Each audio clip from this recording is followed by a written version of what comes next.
Okay, Stephen Bachelor, Buddhism Without Beliefs. This is the eighth chapter entitled Friendship. And we get a quote from the Buddha who says, "Just as the dawn is the forerunner of the arising of the sun, so true friendship is the forerunner of the arising of the Noble Eightfold Path."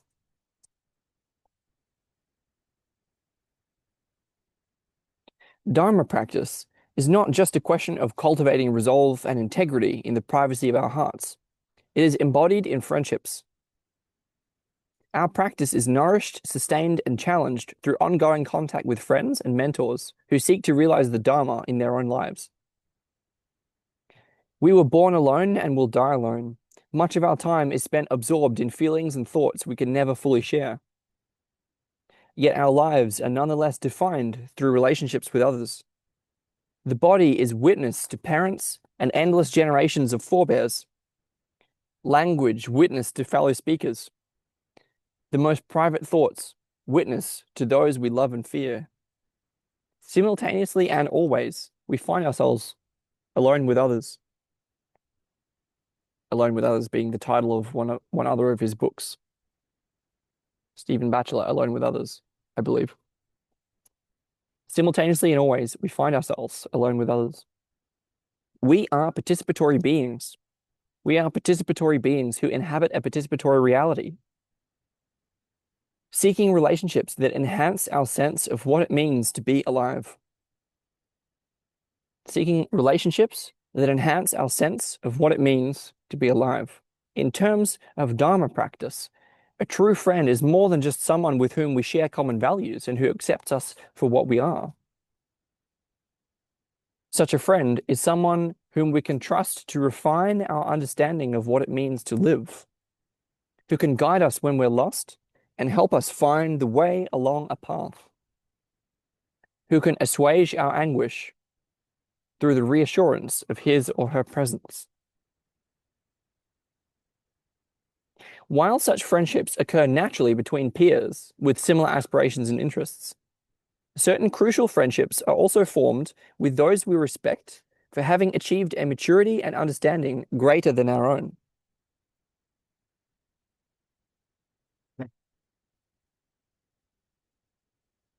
Such people offer guidance and reassurance through each aspect of their being. The way they move their body and hold our gaze with their eyes, the cadences of their speech, their response to sudden provocation, the way they rest at ease and attend to daily chores. All these things tell us as much as they tell us in words. All these things tell us as much as they tell us in words. And we too are called upon to respond in such ways. This kind of relationship, in this kind of relationship, we are no mere recipients of knowledge. We are invited to interact, to challenge and be challenged. These friends are teachers in the sense that they are skilled in the art of learning from every situation. We do not seek perfection in these friends, but rather heartfelt acceptance of human imperfection, nor omniscience, but an ironic admission of ignorance. We should be wary of being seduced by charismatic purveyors of enlightenment, for true friends seek not to coerce us, even gently and reasonably, into believing what we're unsure of. These friends are like midwives who draw forth what is waiting to be born. Their task is not to make themselves indispensable, but redundant. These friends are our vital link to past and future, for they too were nurtured through friendships, in many cases with those who are dead. Dharma practice has survived through a series of friendships that stretches back through history, ultimately to Gautama himself. Through friendships, we are entrusted with a delicate thread that joins us with future generations. These fragile, intimate moments are ones of indebtedness and responsibility. Dharma practice flourishes only when such friendships flourish. It has no other means of transmission. It has no other means of transmission. It has no other means of transmission. And these friends are our vital links to a community that lives and struggles today. Through them, we belong to a culture of awakening, a matrix of friendships that expands in ever wider circles to embrace not only Buddhists, but all who are actually or potentially committed to the values of Dharma practice. The forms of this friendship have changed over history. The Dharma has passed through social and ethnic cultures with different ideals of what constitutes true friendship. Two primary forms have emerged: the fellowship model of early Buddhism and the guru-disciple model of later traditions. In both cases, friendship has become entangled with issues of religious authority. Before the Buddha died, he declared that the Dharma would suffice as one's guide. In the early community, friendship was founded in common adherence to the rules of discipline the Buddha devised to support Dharma practice. The community was a fellowship of brotherhood and sisterhood under the formal guidance of a paternal or maternal preceptor. While the system reflected the hierarchy of an Indian extended family, in which everyone deferred to seniority, the final authority lay not in a person's position in the hierarchy, but in the rules of discipline. True friendship was modeled on the relationships among siblings and between child and parent, with the difference that all were equal in the eyes of the Dharma and subject to its law.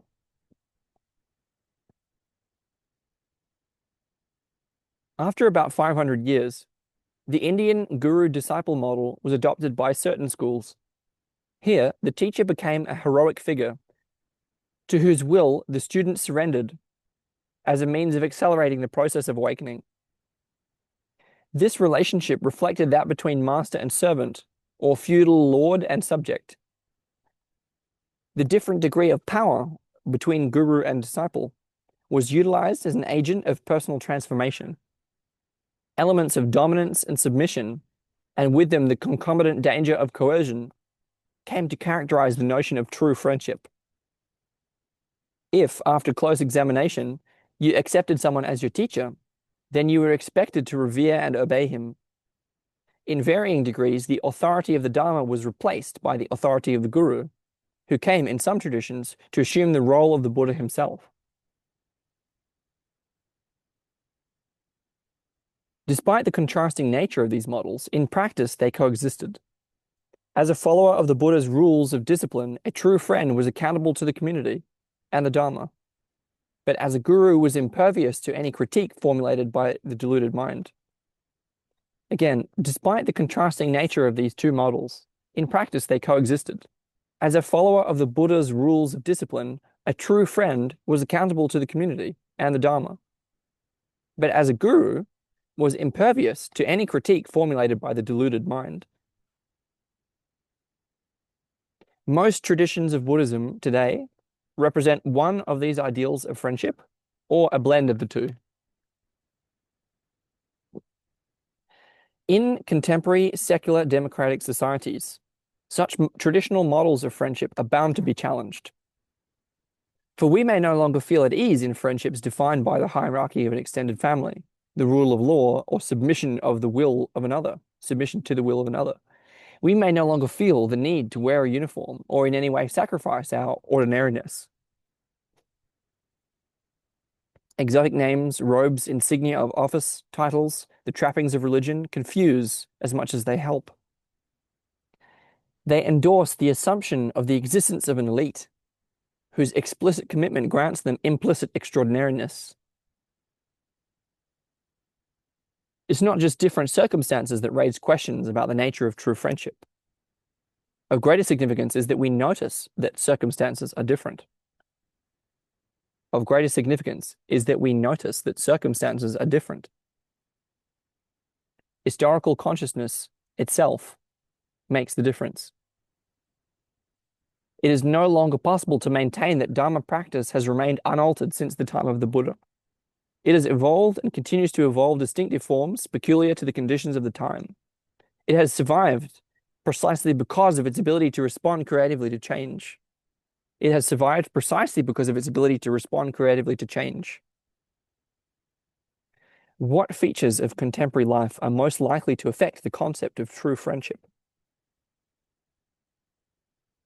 Mutual respect for the creative autonomy of individual experience would take precedence over submission to the dogmas of a school or the autocratic authority of a guru. The responsibility of a friend would be to encourage individuation, self-reliance, and imagination. Just a lot of traps in those directions in passing, as I published extensively in connection to, what's his name? Tom Chetham, The World Turned Inside Out, in connection with Henry Corbin and Persian Sufism. There's a great advantage in submission to the dogma of a school and also to the autocratic authority of a guru, although there's obviously risks as well. Individuation is obviously the ideal, but then there are traps that come from self-reliance and from over-reliance on the imagination as well, and we shouldn't be blind to those. Spiritual bypassing, spiritual narcissism, the culture of individualism, overvaluing of autonomy, as in freedom. Freedom for what? Freedom for what, people? Freedom for what?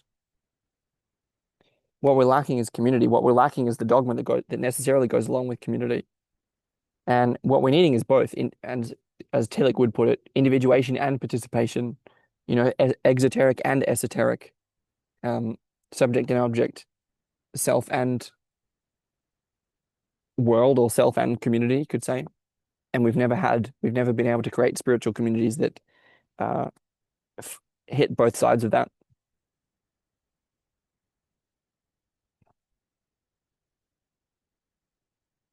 In any case, he said,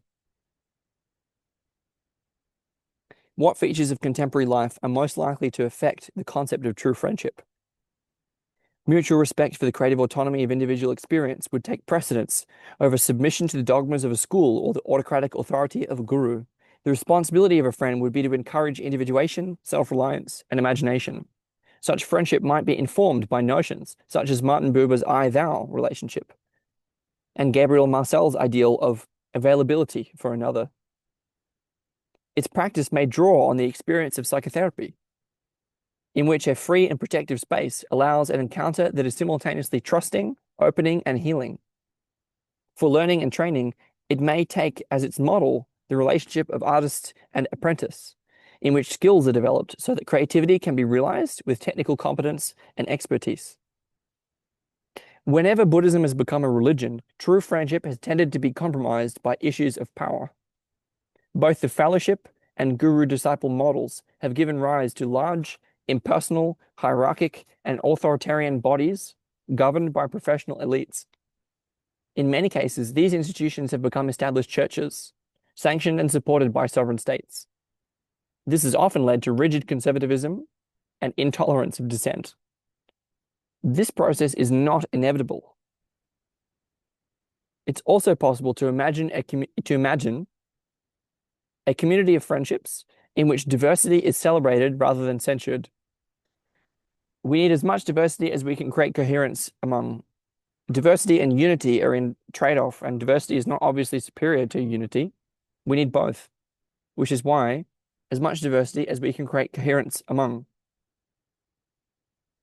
We can also imagine communities in which smallness of scale is regarded as success rather than failure, in which power is shared by all rather than invested in a minority of experts. I think that's a pipe dream, but because you can't deny hierarchy, you can't deny those things are real and they're part of human beings, and we're monkeys, we're tribal monkeys, for goodness sake. We need leaders. And when we deny the reality of those things, that just means that the power hierarchy goes into the shadow. It's still there, just not acknowledged. But in any case, in which men and women are treated as genuine equals and in which questions are valued more than answers. I'll simply leave that there. I think, again, this is written in 1996. 97, excuse me.